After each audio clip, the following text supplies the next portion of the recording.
तो hello everyone. तो आज की क्लास में हम पढ़ेंगे इनइक्वालिटीज। क्वाड्रेटिक इक्वेशन का थोड़ा सा पार्ट है, काफ़ी इंपॉर्टेंट है। तो हम 4 वीडियोज कवर कर चुके हैं क्वाड्रेटिक इक्वेशन की, तो ये हमारी वीडियोज है 5वीं। तो चलिए, क्या होता है इनइक्वालिटीज, तो इसको समझते हैं, काफ़ी इंपॉर्टेंट है। तो बिल्कुल बेसिक से स्टार्ट करेंगे। तो आज की क्लास में हम बेसिक्स ही कवर करने वाले हैं। उसके बाद कल की क्लास में हम कवर करेंगे कि किस तरीके के क्वेश्चंस पूछे गए हैं और उससे रिलेटेड क्वेश्चंस किस तरीके के पूछे जा सकते हैं। ठीक है, तो चलिए पहले ये समझते हैं कि इनइक्वालिटीज होती क्या है। कि देखो, आपने इस तरीके के साइन देखे होंगे बहुत सारे, greater than, less than, greater than और इक्वल टू, लेस देन और इक्वल टू। तो इस तरीके के कुछ साइंस होते हैं हमारे पास। तो किसी भी क्वेश्चन में आपको अगर इस तरीके के साइन दिख रहे हैं, इसका मतलब होता है मन वहाँ पर इनइक्वलिटीज यूज होने वाली हैं, असमिकाएं यूज होने वाली हैं। इसको हिंदी में कहते हैं असमिकाएं। ठीक है, तो इनको पहले बेसिक सी चीज़ समझ लेते हैं। जैसे कि अगर मैं तुम्हारे पास एक चीज़ लिख देता हूँ, ए ग्रेटर देन बी, इसका क्या मतलब हुआ? इसका मतलब हुआ कि हमारे पास जो ए की वैल्यूज होती है वो हमेशा बी से बड़ी आ रही होंगी इस केस में। जैसे कि अगर मैं बी कह देता हूँ 4 है, क्या कह देता हूँ मैं? बी की वैल्यूज 4 है, तो बताओ ए की क्या वैल्यूज पॉसिबल हैं? तो ए की वैल्यूज हमेशा बी से बड़ी आएंगी। तो इसका मतलब बी से बड़ी का मतलब होता है 5, 6, 7, 8, कुछ भी हो सकता है। जैसे 8.5, 6.3 कुछ भी आ रहा है, बट क्या आ रहा है? 4 से ग्रेटर आ रही है। ठीक है, लेकिन सेम थिंग अगर मैं कह देता हूं कि ए ग्रेटर देन और इक्वल टू बी, इसका क्या सेंस हुआ? कि लेट से हमारे पास बी की वैल्यू हमारे पास 6, तो अगर ए की वैल्यूज क्या पॉसिबल हो जाएंगे हमारे पास? ए की वैल्यूज बी से बड़ी होंगी या बराबर होंगी? तो क्या ए की वैल्यूज 6 हो सकती है? बिल्कुल हो सकती है, क्योंकि इक्वल का साइन लग रहा है। और क्या हो सकती है? 6 से बड़ी होंगी, हो सकता है 6.1 हो, 7 हो, 7.8 हो, 9 हो, कुछ इस तरीके से आएंगी वैल्यू। तो कुछ सेंस समझ में आ रहा है कि इन इक्वलिटीज का क्या सेंस होता है? केवल और केवल वैल्यूज को डिफाइन करता है कि कौन सी वैल्यूज किससे बड़ी आएगी या बराबर आएगी। ठीक है, इसी पर एक चीज और समझ लेते हैं यहीं पे, कि यहाँ पर अगर मैं मान लेता हूँ कि ए की वैल्यू हमारे पास अगर 4 हो गई, इस केस को मैं देख रहा हूँ कि अगर ए की वैल्यूज 4 हो गई, तो बताओ बी की वैल्यूज क्या आएंगी? तो यहाँ पर हम देख पा रहे होंगे कि ए की वैल्यूज से हमेशा बी की वैल्यूज क्या आ रही होंगी? छोटी। तो मैं यहाँ से क्या कह सकता हूँ? क्या बराबर आ सकती है? बराबर नहीं आएंगी, क्योंकि इक्वल का साइन नहीं लग रहा है। तो मैं यहाँ से कहूँगा कि बी की वैल्यूज हमेशा छोटी आ रही होंगी, यानी कि छोटी का मतलब 3.9 भी तो छोटा है, ये आ सकता है, पॉसिबल वैल्यूज है। उसके बाद उससे छोटा आ सकता है 3, आ सकता है 2, आ सकता है -6 आ सकता है, कुछ भी आ सकता है, लेकिन वैल्यूज क्या आएंगे हमारे साथ? छोटी आएंगी। तो कुछ समझ में आया कि क्या होता है फंडा बेसिकली इनइक्वलिटीज का? तो ठीक है, चलिए इनको थोड़ा सा रफ कर लेते हैं, फिर थोड़ा सा आगे समझते हैं। तो जब भी आपको इस तरीके के साइन दिख रहे हों, greater than, equal to, less than, या greater than equal to, less than equal to, ठीक है, तो उनको हम कहेंगे इनइक्वलिटीज। तो इनको समझने से पहले एक वर्ड समझते हैं, एक होता है इंटरवल। क्या होता है? इंटरवल। इसको हिंदी में कहते हैं अंतराल। अंतराल का क्या मतलब हुआ? अंतराल का मतलब होता है कि एक, जैसे मैं मान लेता हूं कि यहां पर कोई लाइन है और यहाँ पर कोई वैल्यूज है ए एंड यहाँ पर कोई वैल्यूज है बी। अब हमारे पास एक इंटरवल बन रहा है। इंटरवल का मतलब होता है जितनी भी वैल्यूज आ रही होंगी वो ए एंड बी के बीच में आ रही होंगी। तो ये क्या हो गया हमारे पास? एक इंटरवल। अगर मैं इसको शो करूंगा तो कुछ इस तरीके से शो कर रहा हूँ कि जब भी ए एंड बी के बीच में वैल्यूज दिखा रहा हूँ तो मैं इस तरीके से, इसका मतलब हो गया कि वैल्यूज ए एंड बी के बीच में आएंगी सारी की सारी। अब हो सकता है कि वैल्यूज कहीं यहाँ पे हो, यहाँ पे हो, यहाँ पे हो, बट ए एंड बी के बीच में ही आएंगी। तो ये हमारे पास ये पूरा एक सिस्टम क्या बन रहा है? हमारे पास एक इंटरवल बन रहा है। ठीक है, अब इसके बाद एक और चीज समझते हैं, एक होता है नंबर लाइन। सिंपल सी चीज है, देखो क्या होता है नंबर लाइन। मैंने एक स्ट्रेट लाइन बना दी है। अब इस स्ट्रेट लाइन पर जितने भी हमारे पास रियल नंबर्स होते हैं, क्या होते हैं? रियल, यानी कि वास्तविक संख्याएं होती हैं, उन सभी नंबर्स को इस नंबर लाइन पर शो करना, यानी कि रिप्रेजेंट करना, कौन सी वैल्यूज कहाँ आएंगी, एक सीक्वेंस वे में प्रॉपरली लिखना, उसको हम क्या कहेंगे? Number line. जैसे कि इस साइड में जब भी इस डायरेक्शन में हम चलेंगे तो इस डायरेक्शन में चलते चलते एक एंड पॉइंट आता है, उसको कहते हैं प्लस के इनफाइनाइट तक। एंड इस डायरेक्शन में चलते चलते एक पॉइंट आता है माइनस के इनफाइनाइट। तो जो भी वैल्यू जाएंगी, अगर पॉजिटिव की तरफ जा रहे होंगे तो इस तरीके से जाएंगे, एंड नेगेटिव की तरफ आएंगे तो हम इस तरीके से आएंगे। लेकिन इसी के साथ साथ एक बीच में कहीं ना कहीं एक पॉइंट होगा, उसको कहेंगे हम जीरो। जीरो के बाद चीज़ें क्या होती हैं, चेंज होती हैं। यानी कि zero neither positive nor negative. Zero को हम न तो पॉजिटिव मान के चलते हैं और न ही हम नेगेटिव मान के चलेंगे। तो जीरो के बाद जो भी अगर वैल्यूज पॉजिटिव आएंगी तो पॉजिटिव वैल्यूज हमेशा इधर आएंगी, एंड नेगेटिव वैल्यूज आएंगी वो इस डायरेक्शन में आएंगी। तो सिर्फ और सिर्फ इस नंबर लाइन पर वैल्यूज को प्लेस करना हमारे पास, ये क्या कहलाता है, हमारे पास नंबर लाइन कहलाता है। क्या बात समझ में आ रही है? जैसे अगर मैं कह देता हूँ कि हमारे पास कोई नंबर है 2, अब बताओ वो इस नंबर लाइन पर कहाँ पर आएगा। देखो 2 हमारे पास क्या है, एक पॉजिटिव नंबर है, और पॉजिटिव नंबर हमेशा जीरो के उस साइड में आएगा। तो लेट से वो कहीं ना कहीं यहाँ पर आ रहा होगा, तो मैंने इसको लिख दिया 2। लेकिन इसी के साथ साथ हमारे पास होता 1.8। तो अब हम कहाँ पर लिखते हो, तो देखो 1.8 का मतलब हो गया कि ये हमारे पास पॉजिटिव नंबर है, लेकिन ये 2 से तो छोटा ही आएगा ना। तो 2 से छोटा आएगा, इसका मतलब 2 से पहले ही तो आएगा इस साइड में। तो इसको हम कहेंगे इस जगह पर 1.8 समथिंग। लेकिन हमारे पास नंबर आता 2.6। अब इस 2.6 को क्या कहते है, तो पॉजिटिव नंबर, लेकिन 2 से तो बड़ा है, 1.8 से ही बड़ा है। तो 2 से बड़ा इस यानी इससे इस डायरेक्शन में आएगा। तो इस नंबर को अगर मैं समहाउ रिप्रेजेंट करूंगा तो वो क्या कहाँ पर आएगा, 2.6 समथिंग यहाँ आ जाएगा। क्या इतनी सी बात क्लियर है? बताओ अगर √3 मेरे को रिप्रेजेंट करना होगा तो कहाँ पर आएगा? सर √3 की वैल्यू होती है 1.73। अब 1.73 कहाँ पर आएगा? देखो ये है 1.8, अब 1.8 और ये है 0, तो 1.8 एंड 0 के बीच में 1.3 आ जाएगा। तो मैं यहाँ पर कह दूंगा कि यहाँ पर कहीं नंबर आ रहा होगा √3। तो केवल और केवल कंपैरेटिवली हम वैल्यूज़ को एक नंबर लाइन पर ड्रॉ करना हमारे पास क्या कहलाता है, नंबर लाइन कहलाता है। ठीक है, इतनी सी बात समझ में आ रही है? जैसे हमारे पास कोई वैल्यू जा रही है -4.6, तो बताओ कहाँ पर आएगी वैल्यू? सर ये हमारे पास कोई नेगेटिव वैल्यूज है, और नेगेटिव वैल्यूज हमेशा जीरो के इस साइड में आएंगी। तो इस साइड का मतलब होगा कि वैल्यूज -4.6 कहीं पे यहाँ पर आ रही होगी। लेकिन इसी के साथ मेरे पास आ रहा है 3.2 माइनस के। अब ये कहाँ पर आएगी?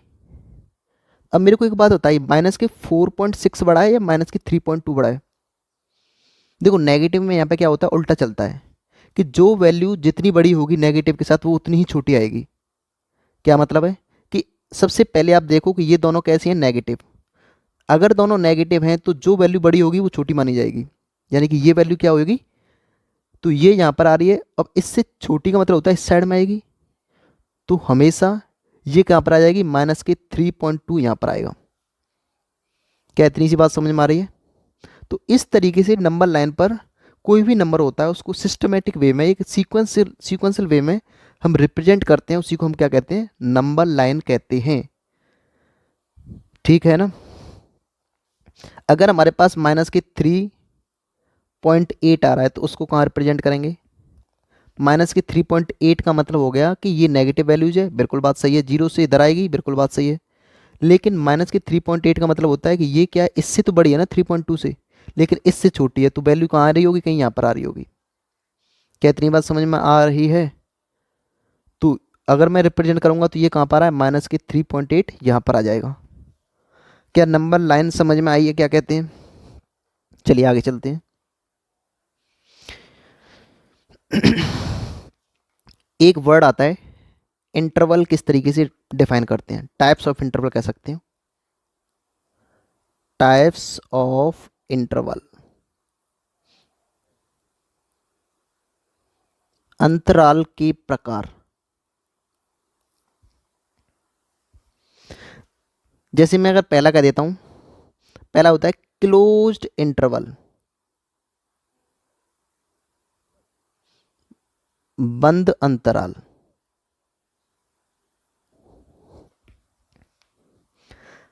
अब बंद अंतराल क्या होता है समझते हैं। हमारे पास ये कोई नंबर लाइन है, अब इस नंबर लाइन पे इस साइड में वैल्यूज प्लस इन्फाइनाइट तक जा रही होंगी, इस साइड में वैल्यूज माइनस के इन्फाइनाइट आ रही होंगी, और यहाँ पर कहीं पे जीरो आ रही होगी।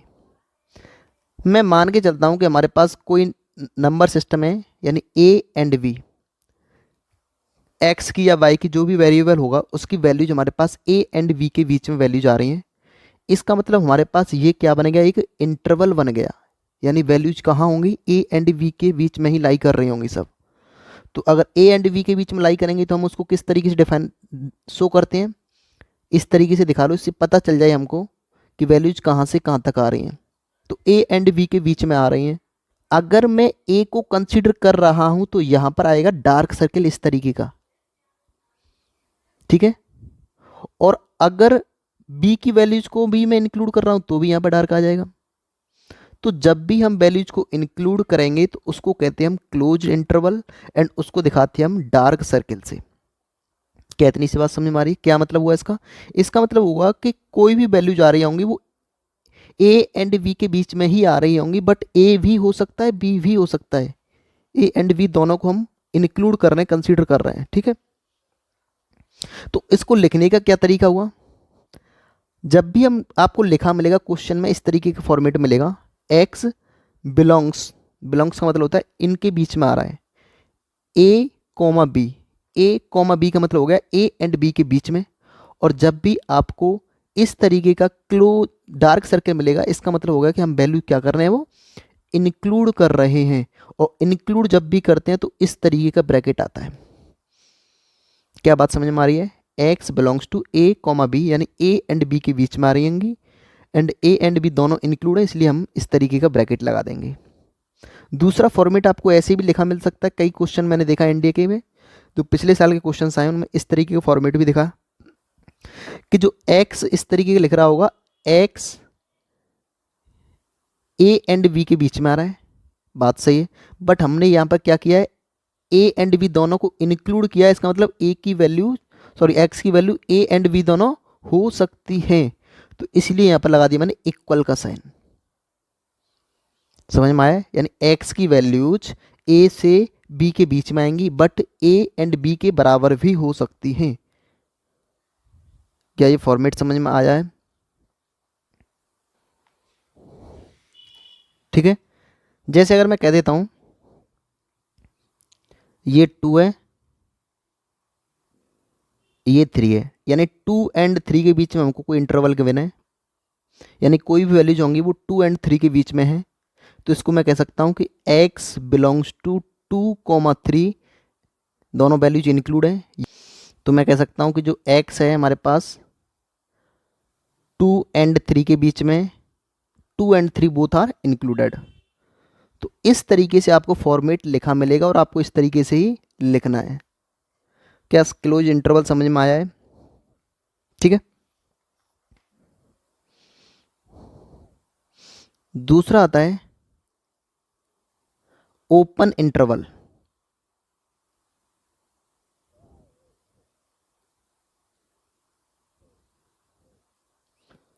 खुला अंतराल।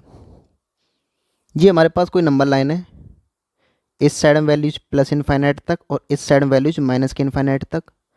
लेट से ए एंड बी हमारे पास कोई 2 पॉइंट्स हैं और इंटरवल हमारे पास बन रहा है ए एंड बी के बीच में, इसका मतलब वैल्यूज हमारे पास ए एंड बी के बीच में ही आएंगी, बट ए की वैल्यू इंक्लूड नहीं है, बी की वैल्यू भी इंक्लूड नहीं है, और ये हमारे पास जो बन रहा है एक बनेगा इंटरवल। क्या समझ में आया?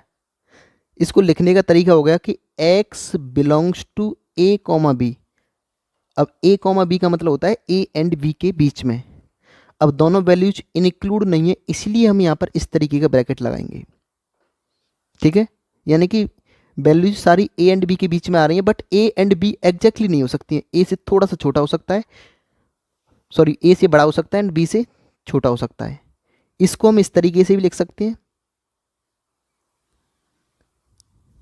तो ये बात भी सेम है। और तीसरा तरीका है लिखने का, एक्स ए एंड बी के बीच में, इसका मतलब ए से छोटा है एंड, सॉरी बी से छोटा है एंड ए से बड़ा है, बट ए एंड बी नहीं आएगा। तीसरा हमारे पास आता है सेमी ओपन और सेमी क्लोज्ड इंटरवल,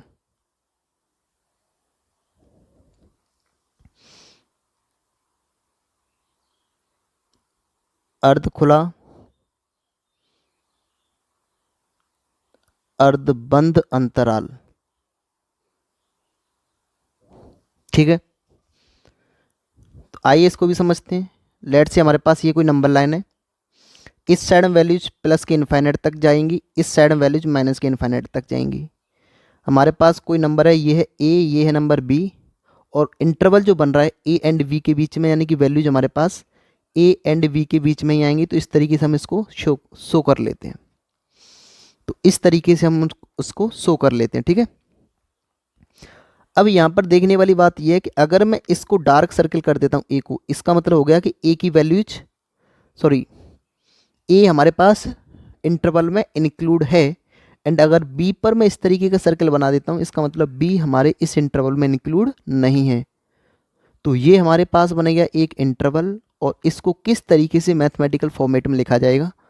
तो जब भी आपको क्वेश्चंस के फॉर्मेट में लिखा मिलेगा तो x belongs to A comma B, इसका मतलब ए एंड बी के बीच में है, बट ए इंक्लूड है तो मैंने ऐसा ब्रैकेट लगा दिया, बी इंक्लूड नहीं है तो हमने ये ब्रैकेट लगा दिया।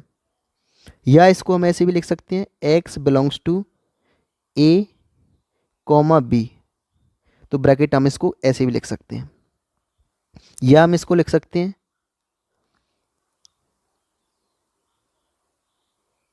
ए हमारे पास इंक्लूड है तो इक्वल, और बी इंक्लूड नहीं है तो लेस देन। तो ये लिखने का फॉर्मेट है, समझ लीजिए। चलिए क्वेश्चंस के थ्रू थोड़ा सा और अच्छे से समझते हैं। एक मैंने एग्जांपल लिया है कि ये हमारे पास कोई नंबर लाइन है, ये -3, ये 2, ये 6, ये प्लस इनफाइनाइट है, ये माइनस के इनफाइनाइट है, और हमारा इंटरवल बन रहा है वो कुछ इस तरीके से बन रहा है। अब इस तरीके का अगर लिखा मिल रहा है तो इसको समझो क्या कहना चाह रहा हूँ मैं, कि हमारे पास इस क्वेश्चन में दो इंटरवल हैं, एक हमारे पास एक इंटरवल ये है एंड एक ये इंटरवल है। अब दोनों को जब भी जोड़ा जाता है, दोनों को एक साथ लिखा जाता है, उसको लिखा जाता है यूनियन की हेल्प से, यू के हेल्प से। कैसे लिखेंगे अगर इसको हम, तो देखो वैल्यूज हमारे पास पहला इंटरवल ये बन रहा है, तो इसको हम कैसे लिखेंगे कि जो x बिलोंग्स टू माइनस के 3,2, यानी -3 एंड 2 के बीच में आ रहा है, बट -3 इंक्लूड नहीं है तो इस तरीके का ब्रैकेट, एंड 2 इंक्लूड है तो इस तरीके का ब्रैकेट। ये हमारे इस इंटरवल का काम हो गया। लेकिन एक ये इंटरवल और बचा हुआ है, तो इसको हम ऐड करेंगे यूनियन की हेल्प से। तो इस इंटरवल को क्या लिखेंगे, 6 एंड इनफाइनाइट के बीच में आ रहा है, तो अगर 6 एंड इनफाइनाइट के बीच में आ रहा है तो ये 6 हमारे पास इंक्लूड नहीं है, और अगर इंक्लूड नहीं है तो इस तरीके के ब्रैकेट्स लिखेंगे। कहाँ तक जा रहा है, इनफाइनाइट तक। तो इनफाइनाइट हमेशा प्लस हो या माइनस हो, हमेशा इस तरीके का ब्रैकेट आएगा। क्या इतनी सी बात समझ में आई है? एक और क्वेश्चन लेते हैं। ये हमारे पास कोई नंबर लाइन है, इधर माइनस की इनफाइनाइट, इधर प्लस इनफाइनाइट। ये माइनस की 6, 2, 3, 12, और हमारे पास इंटरवल बन रहा है ये एंड ये। समझो पहले, यहाँ पर हमारे पास 3 इंटरवल दिए हैं, एक ये रहा, एक ये रहा एंड एक ये रहा। ठीक है, अब तीनों इंटरवल को हम कैसे ऐड करेंगे, यूनियन की हेल्प से। तो अगर मैं इस इंटरवल की बात करूँगा तो कैसे लिखा जाएगा, कहाँ से स्टार्ट हो रहा है, माइनस के इनफाइनाइट से, कहाँ तक जा रहा है, माइनस के 6 तक, कॉमा लगा दिया, x बिलोंग्स टू। अब माइनस इनफाइनाइट हो प्लस इनफाइनाइट हो, हमेशा ब्रैकेट कौन सा आएगा, ये वाला, बट यहाँ पर माइनस के 6 क्या है, इंक्लूड किया गया है, तो ब्रैकेट कौन सा आएगा, ये वाला। तो इस इंटरवल का हमारे पास काम हो गया। अब कौन सा बच रहा है, ये वाला इंटरवल। इसको किसके हेल्प से जोड़ेंगे, यूनियन की हेल्प से। क्या लिखेंगे, 2,3, अब 2 इंक्लूड है तो ये वाला ब्रैकेट, 3 इंक्लूड नहीं है तो ये वाला ब्रैकेट, उसके बाद इस वाले इंटरवल का काम हो गया। अब हमारे पास इंटरवल बच गया ये, तो इसको यूनियन की हेल्प से जोड़ेंगे। क्या 12 से इनफाइनाइट तक जा रहा है? क्या 12 इंक्लूड है? नहीं है, तो ये वाला ब्रैकेट, और इनफाइनाइट पे हमेशा ये वाला ब्रैकेट। तो क्या हमारे पास ये लिखना समझ में आया कि इंटरवल को कैसे लिखा जाता है मैथमेटिकल फॉर्म में? ठीक है। अब इन्हीं इनइक्वलिटीज से रिलेटेड कुछ पॉइंट्स हैं, काफ़ी इंपॉर्टेंट है ये समझना, क्वेश्चंस में जब यूज करेंगे तो समझ में आएगा। तो पहला हमारे पास पॉइंट्स आता है कि अगर a लेस देन और equal to B, a less than और इक्वल टू बी, तो हम यहाँ से क्या कह सकते हैं? हम यहाँ से कह सकते हैं either a less then b, या तो a है छोटा किससे? b से, या हम ये भी कह सकते हैं कि a बराबर है b के। ठीक है, समझो क्या कहा है मैंने,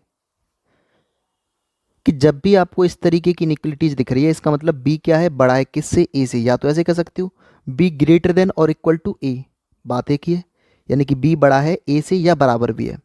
दूसरे तरीके से ऐसे भी सोच सकते हैं कि a is less than b, a b से छोटा है या बराबर है। ठीक है, जैसे कि 4 बड़ा है 3 से, बात तो सही है। लेकिन अगर मैं कह देता हूँ x बड़ा है 22 से, तो इसका मतलब वैल्यूज जो आ रही होंगी, अगर मैंने x की वैल्यू मैंने 2 ले ली, तो y की वैल्यूज क्या आएंगी? हमेशा 2 से छोटी आएंगी। 1.9 भी हो सकता है, 1.8 भी हो सकता है, 1 हो सकती है, और भी छोटी वैल्यूज हो सकती हैं। या मैं ऐसे कह सकता हूँ कि अगर मैंने y की वैल्यूज 2 ले ली, तो x की वैल्यूज क्या आएंगी? जब y की वैल्यू 2 लिया है, इसका मतलब x की वैल्यूज तो 2 से बड़ी आएंगी। तो हो सकता है 2.1, 3, 3.8, इस तरीके से वैल्यूज आती जाएंगी। क्या समझ में आया? तो याद रखना, हमेशा जब भी इस तरीके का इनइक्वलिटी दे रखी है, तो या तो हम कहेंगे कि a लेस देन b से, या a एंड b दोनों बराबर हैं, इक्वलिटी साइन लगा हुआ है इस तरीके का। दूसरा काफ़ी इंपॉर्टेंट है कि अगर हमको a दिया है b से छोटा, इस तरीके से दिया है a लेस देन b, तो जब भी अगर दोनों तरफ मैं नेगेटिव साइन लगाता हूँ, यानी अगर मैं माइनस a लगाऊं और इधर भी मैंने माइनस भी लगा दिया, तो इनइक्वलिटी का साइन चेंज हो जाता है, रिवर्स हो जाता है। अगर यहाँ लेस देन है तो यहाँ पर ग्रेटर देन आ जाएगा, अगर यहाँ ग्रेटर देन होता तो यहाँ पर लेस देन आ जाता। काफ़ी इंपॉर्टेंट है, समझ लीजिए कैसे। जैसे अगर मैं कहूँ 4 ग्रेटर देन 3, तो ये बात समझ में आती है, 4 बड़ा है 3 से, लेकिन दोनों तरफ हम मैं माइनस लगा देता हूँ, क्या -4 और -3 क्या ये हमेशा पॉसिबल होगा? नहीं, क्योंकि हमने माइनस साइन से दोनों तरफ मल्टीप्लाई किया है। तो मैं यहाँ से कह सकता हूँ कि इनइक्वलिटी का साइन चेंज हो जाएगा। अब बात सही है कि -3 बड़ा होगा -4 से। ऐसे भी तो कह सकता था मैं कि -3 बड़ा है -4 से, बात सही है। लेकिन अगर दोनों तरफ मैं मल्टीप्लाई करूंगा माइनस से, तो माइनस माइनस प्लस हो जाएगा, तो ये बनेगा 3, ये बनेगा 4, तो इनइक्वलिटी का साइन चेंज हो गया, तो 4 बड़ा है 3 से। तो यहाँ से क्या समझ में आ रहा है? पहला पॉइंट कि जब भी इस तरीके की इनइक्वलिटी दी है और दोनों तरफ अगर मैं माइनस से मल्टीप्लाई कर देता हूँ, इवन डिवाइड भी करूँगा, तो इनइक्वलिटी का साइन रिवर्स हो जाएगा। अगर ग्रेटर देन है तो लेस देन आ जाएगा, और लेस देन है तो ग्रेटर देन आ जाएगा। ठीक है, तीसरा पॉइंट समझते हैं कि अगर a लेस देन b, इस तरीके से दिया है हमको, तो a लेस देन b है, तो अगर इस a और b में किसी कांस्टेंट का मल्टीप्लाई कर देता हूँ, लेट्स से k हमारे पास कांस्टेंट है, दोनों तरफ मैंने मल्टीप्लाई किया है k से, तो साइन ज्यों का त्यों रहेगा, लेकिन कब रहेगा? k हमारे पास पॉजिटिव होगा तब। लेकिन अगर मैंने मल्टीप्लाई किया k से एंड k से मल्टीप्लाई किया है, तो अब साइन चेंज हो जाएगा, लेकिन कब होगा? जब k की वैल्यू हम नेगेटिव आएंगे।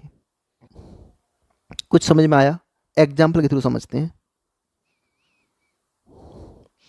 कि मैं मान लेता हूं कि 4 बड़ा है 3 से, ये बात तो बिल्कुल सही है।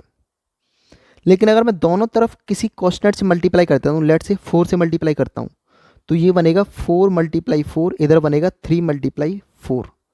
किससे मल्टीप्लाई किया मैंने? 4 से। तो यहाँ पर के क्या है हमारे पास? 4। बट के है क्या? Positive value. तो जब भी पॉजिटिव आएगा तो हम कहेंगे कि इनइक्वलिटी का साइन चेंज नहीं होगा। तो देख लो यहाँ पर 16 बड़ा होगा 12 से, ये बात सही है।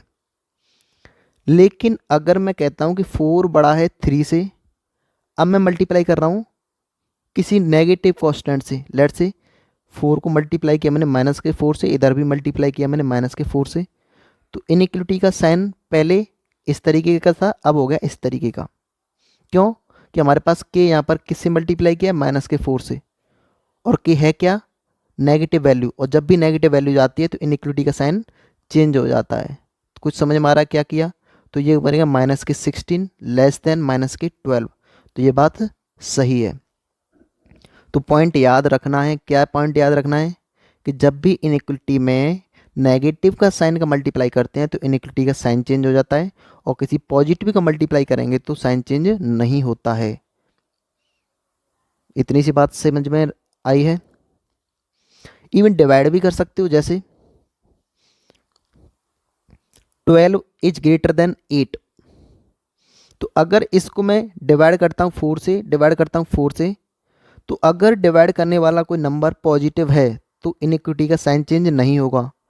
तो यहाँ पर देख पा रहे होंगे ये बन गया 3 और ये बन गया 2। तो ये बात सही है, 3 बड़ा है 2 से, यहाँ पर 12 बड़ा था 8 से, क्योंकि जो हमने डिवाइड किया है +4 वो पॉजिटिव कॉन्स्टेंट है। लेकिन अगर यहाँ पर नेगेटिव कॉन्स्टेंट होता, जैसे 12 इज ग्रेटर देन 8, बात सही है, लेकिन 12 को माइनस के 4 से डिवाइड किया और 8 को माइनस के 4 से डिवाइड किया, तो यहाँ पर किससे डिवाइड किया? माइनस के 4। कैसा नंबर है? नेगेटिव। तो जब भी डिवाइड करोगे तो इनक्लूडिंग का साइन क्या हो जाएगा? रिवर्स हो जाएगा।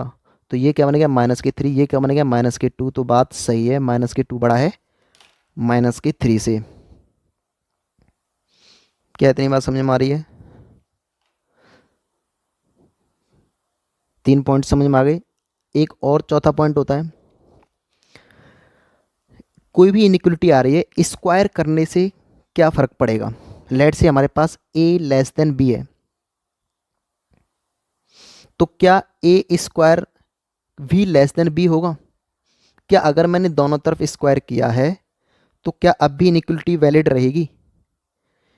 क्वेश्चंस के थ्रू समझते हैं कि अगर 2 लेस देन 3, तो क्या स्क्वायर किया तो ये 4 बन गया, ये बन गया 9, तो ये क्या अभी भी वैलिड है? बात तो सही है, वैलिड तो है। लेकिन अगर मैं कह देता हूं कि -4 लेस देन 3, बात सही है कि 3 बड़ा है -4 से, अगर मैंने स्क्वायर कर दिया तो ये बनेगा -4 का स्क्वायर, ये बनेगा 3 का स्क्वायर। क्या अभी भी इनइक्वलिटी सेम रहेगी? अब इनइक्वलिटी इन्वर्स हो जाएगी, रिवर्स हो जाएगी। ये बनेगा 16 इज ग्रेटर देन 9। तो हमेशा याद रखना, क्वेश्चंस के थ्रू जब मैं अप्लाई करूंगा तो कंसेप्ट समझ में आएगा कि अगर इनइक्वलिटी आपको इस तरीके से दी है और स्क्वायर नहीं कर सकते हैं, क्योंकि हम ये नहीं कह सकते कि इनइक्वलिटी का साइन चेंज होगा या नहीं होगा, हो भी सकता है नहीं भी हो सकता है। तो जब भी इस तरीके की इनइक्वलिटी दे रखी है तो आपको स्क्वायर नहीं करना है। ये बात समझ में आ गई? जैसे कि x की वैल्यू हमारे पास 2 एंड 4 के बीच में है, तो एक्स स्क्वायर की वैल्यू 4 एंड 16 के बीच में आएगी, बात सही है। लेकिन अगर x की वैल्यू -2 एंड 4 के बीच में आए, स्क्वायर कर दिया, तो क्या एक्स स्क्वायर की वैल्यू 4 एंड 4 के बीच में आएगी? तो ऐसा पॉसिबल नहीं है। हमेशा ध्यान रखना है, इनइक्वलिटी का स्क्वायर नहीं करेंगे। एक लास्ट पॉइंट और समझ ले, तो उसके बाद प्रैक्टिस के थ्रू समझाएंगे अगली क्लास में। रेसिप्रोकल कैसे किया जाता है इनइक्वलिटी का।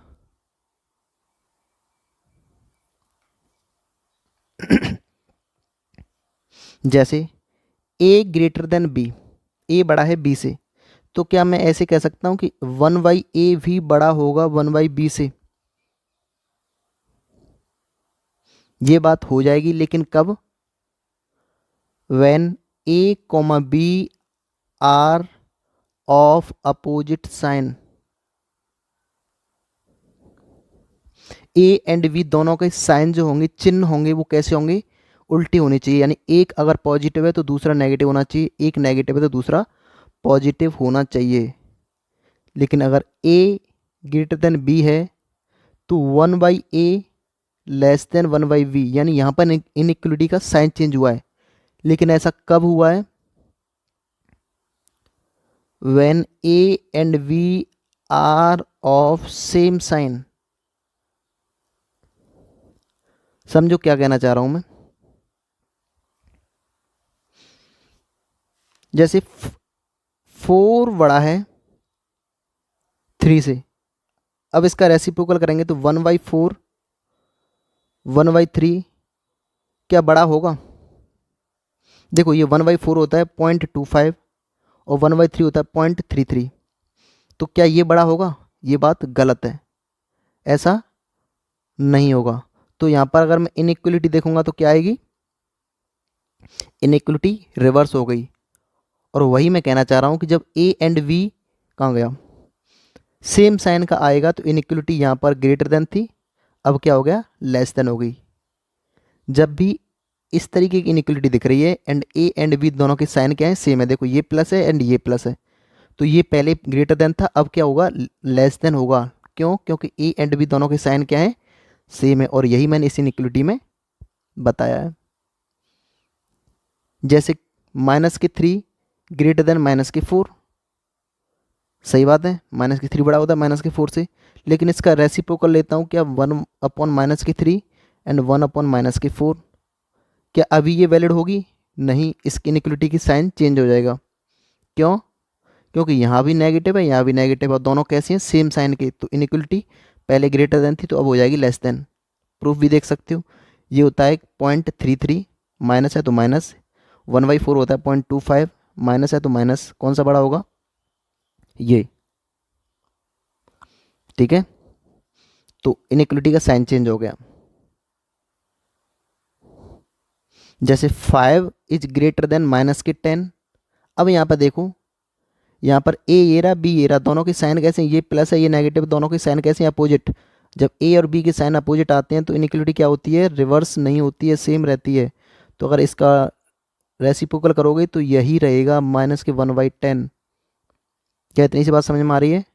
इसको देखोगे तो ये होता है 0.2 और इसको देखोगे तो 0.1 माइनस के, तो यही तो बड़ा होगा। तो याद रखना 5 थ्योरम में, कल इसी को अप्लाई करेंगे, क्वेश्चंस को डील करेंगे। चैनल को सब्सक्राइब कर लेना अगर नए हो तो, और चैनल को शेयर भी कर देना। मिलते हैं अगली क्लास में, तब तक के लिए गुड बाय।